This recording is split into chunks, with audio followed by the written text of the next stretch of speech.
Good morning, everyone. Today, as you probably know, is May 20th. The significance of that is May 19th is the birthday of Swami Kriyananda, the American man who is the founder of Ananda, who was himself a direct disciple of Paramhansa Yogananda. Kriyananda's picture is on the altar. It's not usually on the altar, but on his birthday we celebrate it. We are also a little short-staffed and a little spare in the seats today, because Swami Kriyananda is in America and he's at Ananda Village, and a great number of people, hundreds of people, are up there celebrating his birthday today, except we who get to celebrate it here. So I'm very happy to be here with all of you, and I'll talk a little bit about Swamiji, just incorporating it in everything else that I talk about. Swami, for those of you I know, I see faces here I've never seen here before, so Swami is a title which means revered teacher. J-I is a suffix that is added to words or to names, especially in the Indian tradition, and it's a combination of affection and respect. So he is Swami Kriyananda, and I always call him Swamiji, which means respected and revered teacher. We call each other Tom G and David G and so on. It's a very nice tradition, and there's nothing comparable in English, so we have to bring it in from another culture. The scripture reading today is an extremely interesting one. The whole context of it, not just the words that are spoken, but the context of Jesus encountering the woman of Samaria is one of those passages in scripture which benefits enormously from the commentary that Paramhansa Yogananda made on the whole New Testament. Yogananda was born in India in 1893. He came to America in 1920.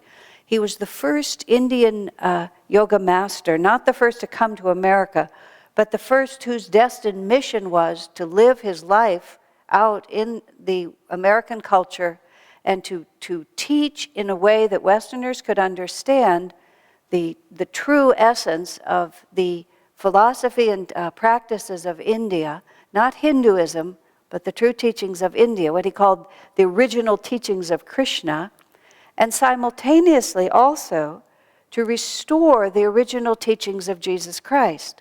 Because both traditions, as happens when we begin to understand religious history a lot more than, as a rule, we learn either in academia or in most churches, there's a cosmic pattern that's playing itself out.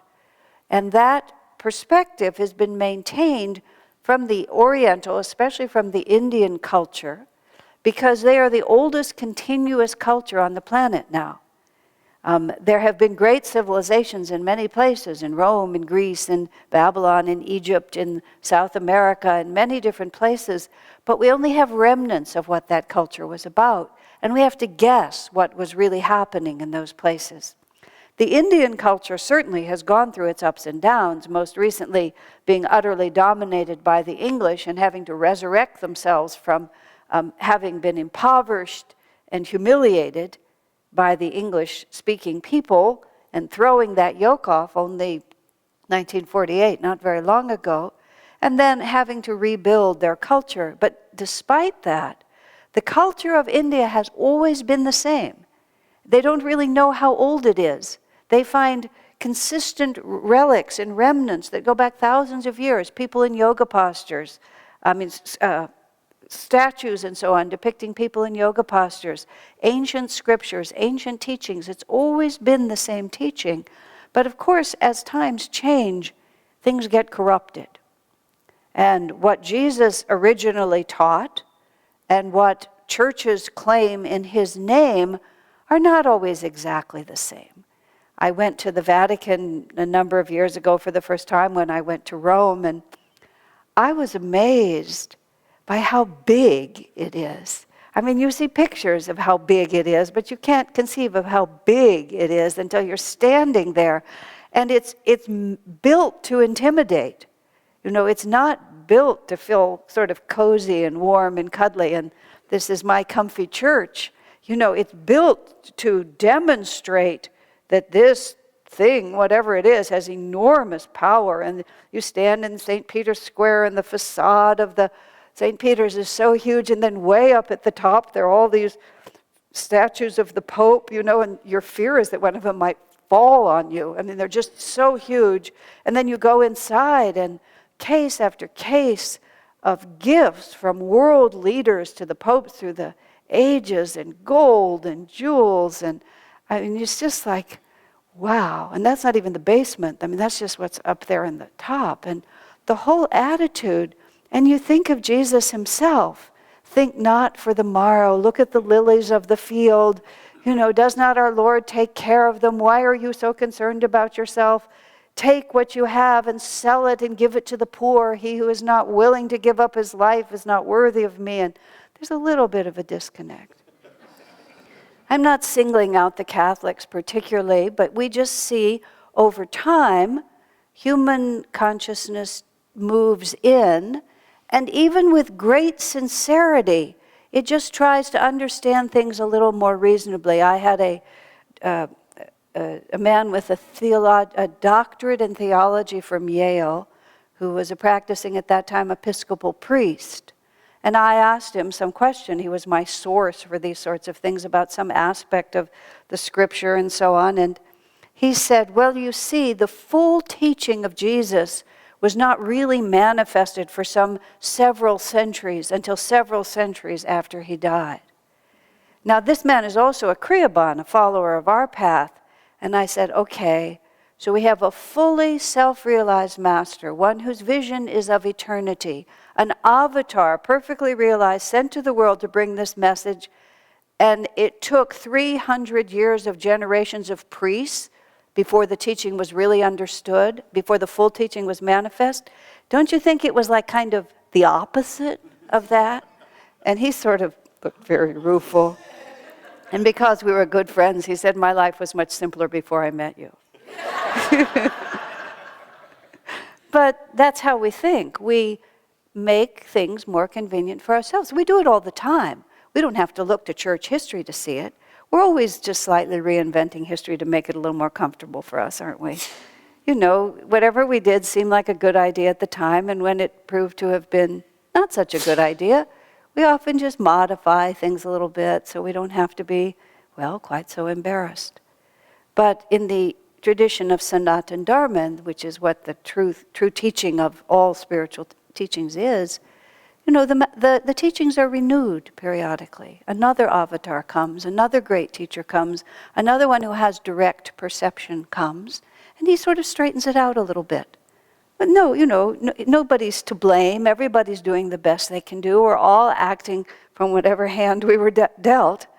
And if we think that God would be most honored by worldly power, then that's the way that we go. What can we say about this? If we want to show how big and powerful God is, we make big, huge buildings to show how big he is.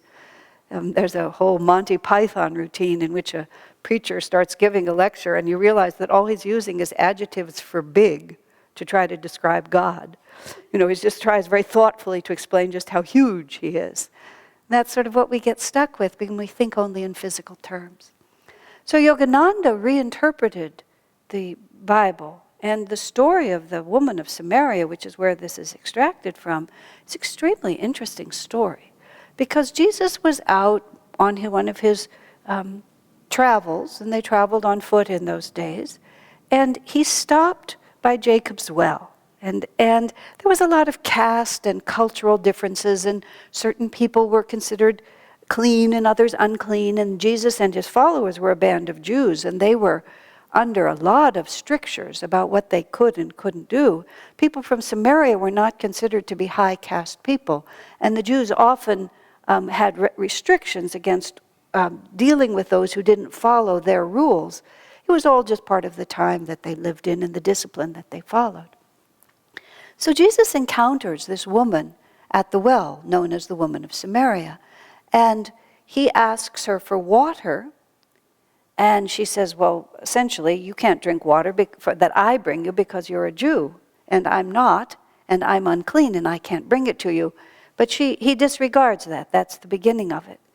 And then they talk about the well, Jacob's well, and she's going to offer him water, but he says, if you drink of the water of this well, you will thirst again.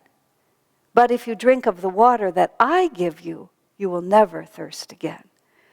Now, he's obviously not referring to physical water. He's talking about the thirst of the soul, the hunger of the heart, all the different things that really drive us way beyond our physical bodies. And she, not quite comprehending, says, but this is a really good well. You know, this is like the way we act. This is a very good well. Our people have been drinking from this well for a long time. And then Jesus looks at her very deeply. And she suddenly realizes that she's not in the company of some ordinary traveler, that he gives over to her something of his own consciousness. There's a sort of a joke thinking about this way, a humorous incident. When Paramhansa Yogananda was alive, he had a tremendous aura about him naturally because his consciousness was so expanded, but he was in a physical body. He looked like an ordinary man, and he didn't always let that energy out.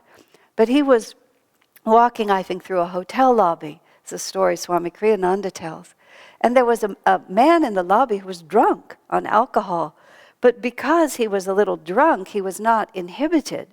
And he saw Yogananda, and he felt there was something, really powerful about him. And he kind of stumbled over and in a drunken way said, "Hello, Jesus Christ," like that. Just sort of sensing this. And I might be mixing up my drunks, but the end of the story was Yogananda decided to give him a little bit of his own consciousness. Yogananda said no one crossed his path except that it was the will of God. So this drunken man had some very good karma. So he passed over to him just a little bit of his own consciousness by his own power. And the drunk said, "Hey, what are you drinking?" Like that. And Yogananda answered with a twinkle in his eyes that has a lot of kick to it, doesn't it? Just like that. And just shifted him, out of it, left him, as Swamiji said, completely sober. And with just this puzzlement, what was that? What happened? Whenever we're in the company of someone whose consciousness is expanded, if we tune in at all, we suddenly are aware that something completely other is happening. We're always living just inside our own consciousness, and when something really shifts that consciousness upward, we're very much aware of that happening. I've shared with many of you the very first person I really encountered before I met Swami Kriyananda, who really had a very different consciousness, was an Indian Swami who was speaking at the Vedanta Society Temple in the Hollywood Hills, where I was living near there at the time. This was 1967, something like that. I was very intellectually oriented, and this Indian man came to speak at this temple, and usually the Vedanta Society speakers were pretty intellectual in the way that I defined it. And this man began to talk, and he was one of the first people I'd met from India. That was part of it, but he just began to talk, and I was trying to follow it in my usual, student sort of fashion, because I'd been reading these books, and these were interesting ideas, and I gradually became conscious that he was not following any linear pattern of thought that I could follow. It wasn't that he was talking gibberish, is that he had no outline. He had no point. He was just randomly talking about this, and then he would wander over here and talk about that, and then he'd wander over here and talk about this. And I couldn't follow the sense of it at all, but the more he talked, the more blissful I felt. This just complete change was coming over me that had absolutely nothing to do with what he was saying. And then afterwards in the reception line, which they had there, I just remember looking into his eyes. And he was almost like pulled back a little bit like that, and I just looked into his eyes. I'd never seen anything like it. He was living completely from somewhere else. And all these years later, I still vividly remember it. I never saw him again. I have no idea even of what his name was. But I never forgot that exchange of energy. Because that level of consciousness, you see, is the origin point of what we are normally living in. We think all our reality comes from our mind and our thoughts. We don't understand that those very thoughts are coming to us from a superconscious level. And when we get back to the origin point of something, it's like when we're trying to water a field with a hose, if the water's running out and you try to keep batting it over to the other side of the garden, just using your hands like that, it's not a very effective technique. You can get the hose in your hand and you can begin to direct it. When you get your hand on the spigot, you have even more control, don't you? And so it is, we live our lives. We're just kind of being batted about by this idea and that thought, by this impulse and that impulse, by this, whatever it is that comes to us. But when we step back to the origin point, all of a sudden, everything is controlled from that level. You can tell what a higher state of consciousness is because it has mastery over the lower. It has mastery over the thoughts. It has mastery over the emotions and the feelings and the actions. We know then that we're moving into something more powerful because when we're there, our awareness and our ability to direct our lives according to our ideals becomes much greater. So Jesus is there with this Sumerian woman. And in the New Testament it describes how he looked at her. And suddenly she realized that she was somewhere else with someone else, and she begins to ask him spiritual questions. And he says, before I'm going to speak to you, go and bring your husband. Now, you read this in the Bible and you don't really know what this is about. Yogananda explains it, which I will explain in a moment. She says, I have no husband. And Jesus says to her, that's right. And he said, in fact, you've had 5 husbands and the one you're living with now is not your husband. Meaning that she was a fallen woman. She'd been living with 5 different men, and the one she was married to, living with now, she was not really married to. Now, instead of her feeling shamed and embarrassed by this, because of the vibration of love that he was giving out to her, she was suddenly very uplifted by this. And she became even more deeply entranced with him and began to ask him more questions. Now, what Yogananda describes is that this woman of Samaria was a disciple of Jesus from previous incarnations, who had fallen away from the teachings and had fallen into living a life that she was born now into a low-caste situation, and she was not living an honorable or a life of self-control at this time.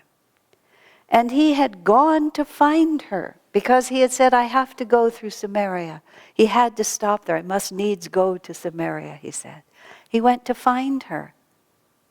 And then they have this conversation. How do you worship? Where should we be? What should we do? And he tells her, and the answer is, it's not about places. It's not about religions that you follow. It's not about rituals. The truth of it is who you are in your own consciousness. And Master says, when he asked her, go find your husband, he was testing her to see where her consciousness was now. And the fact that she had the courage to answer him truthfully told him that she was ready again to receive his teachings. And when the disciples came back, there was the question of food. Are you hungry, Master? Because they were traveling together. And he said, I have meat to eat ye know not of. And as Swamiji describes it humorously, they thought he had sandwiches somewhere in his person, But what he was really answering them was, my heart is filled because I have found a lost sheep and brought her back into the fold. And after that, the woman was so entranced, she went to tell everyone, the prophet has come, I met him at the well, and he knew all about me without my telling him. But then what he also gives her, and the teaching of a master is also always given in the moment for the one who has need of it. And yes, it also has its eternal verity, which this whole story has. There's so many aspects of this which are so moving to me. And I was thinking about this also being Swamiji's birthday. I don't know exactly how to say this in a way that makes sense, so I'm going to try, and I hope you understand. We think that the great drama of this world is being acted out in gigantic events that look big on the material plane. There's nations, there's space shuttles, there's famines, there's tsunamis, there's wars, there's technological revolutions, there's just all these things. And their characteristic is that they're big, sort of like the Vatican. You know, you read about them everywhere. They have huge impacts. There's thousands of people involved. And we tend to think that because they look big and powerful, that that's really where it's happening from. What we don't understand is that everything in creation, everything in the material world, everything in the manifested world has a singular purpose. And that purpose is not wealth, that purpose is not power, that purpose isn't perfect organization, you know, or any of those things. That purpose is individual self-realization. And the individual's relationship with God is the reason that the whole thing is happening. It's the reason for wealth, it's the reason for church institutions, it's the reason for war, it's the reason for tsunamis.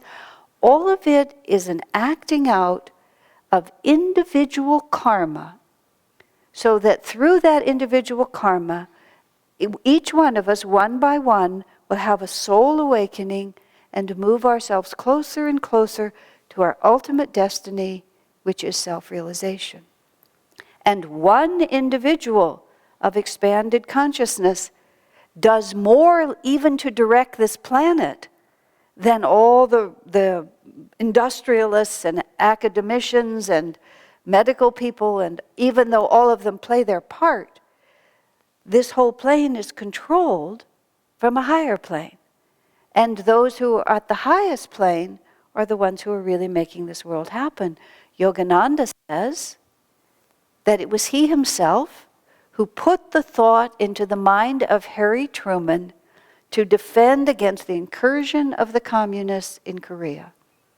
And Master just talks about it very matter-of-factly.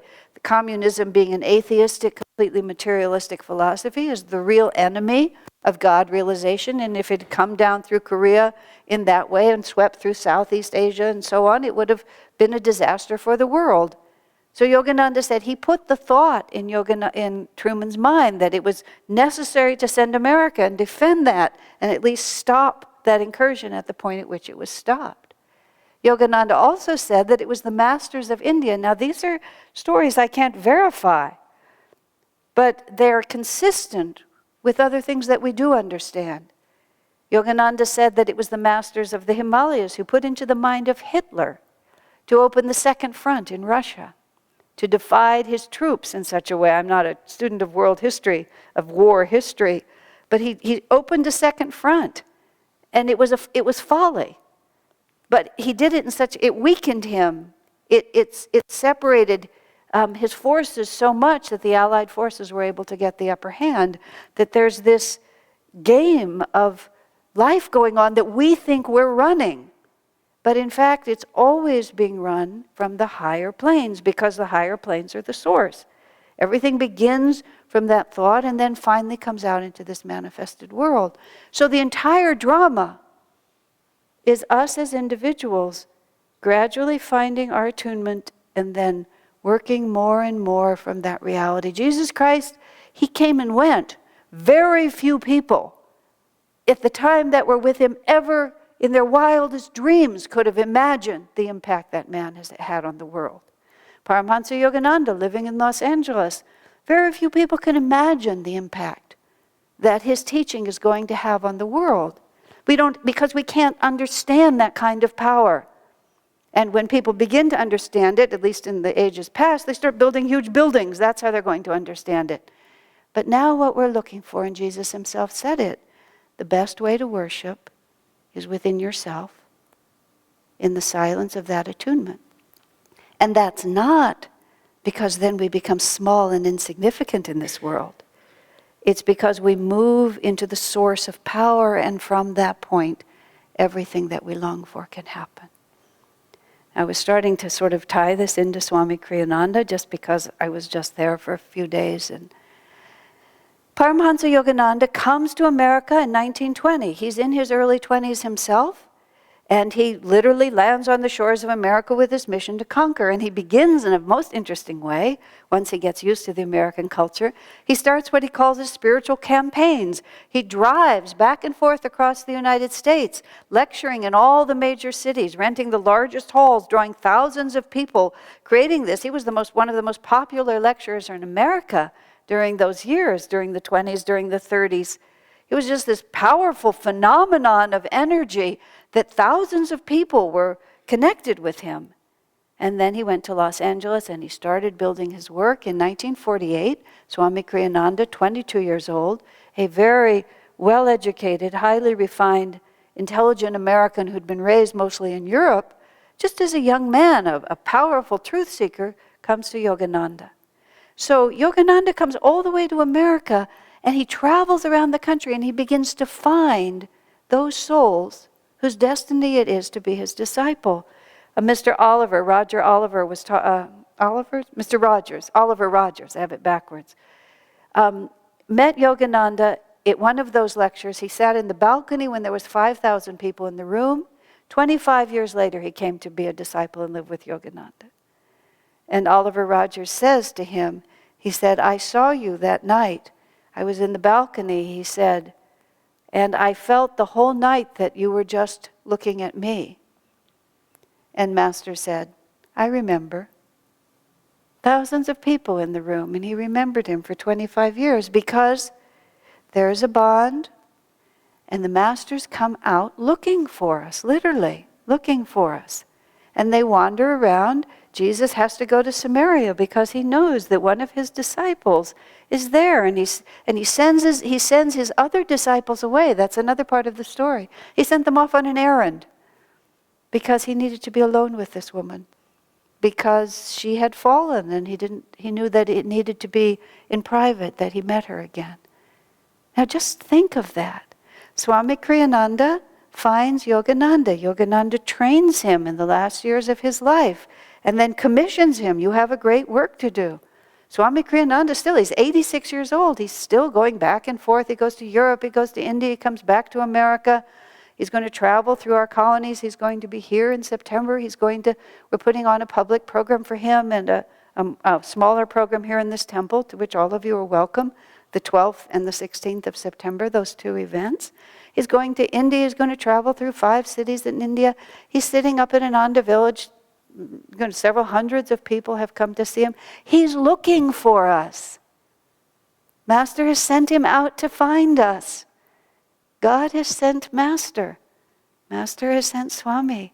We're all the woman of Samaria. And he has to come and find us. And then when he asks us, we have to tell him the truth.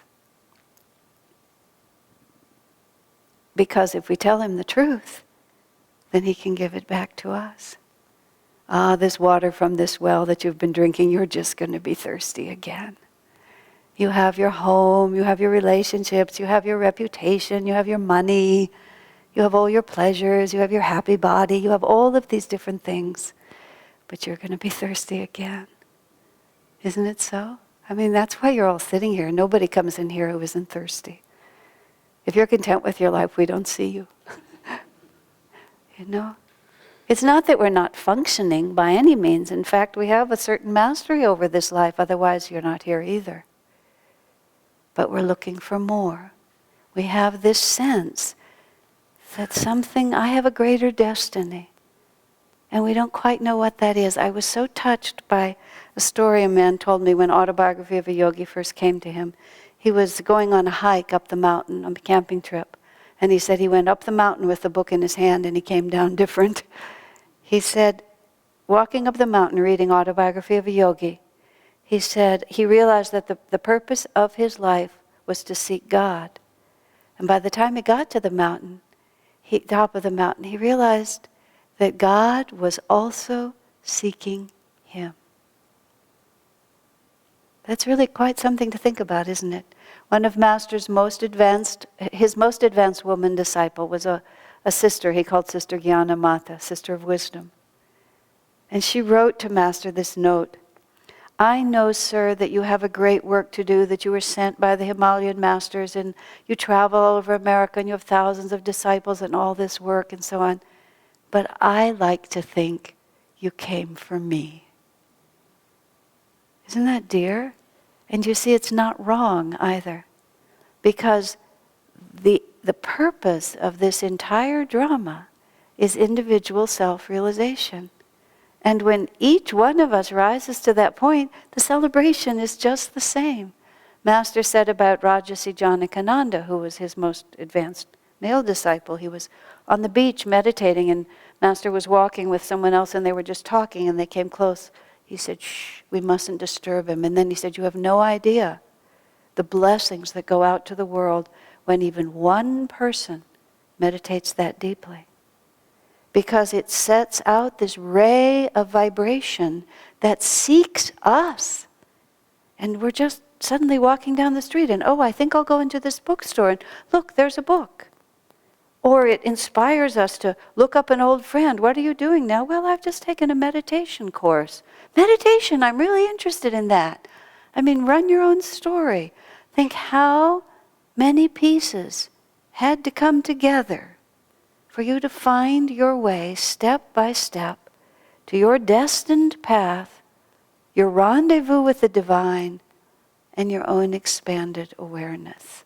Because we are not only seeking God, but God is seeking us. What joy.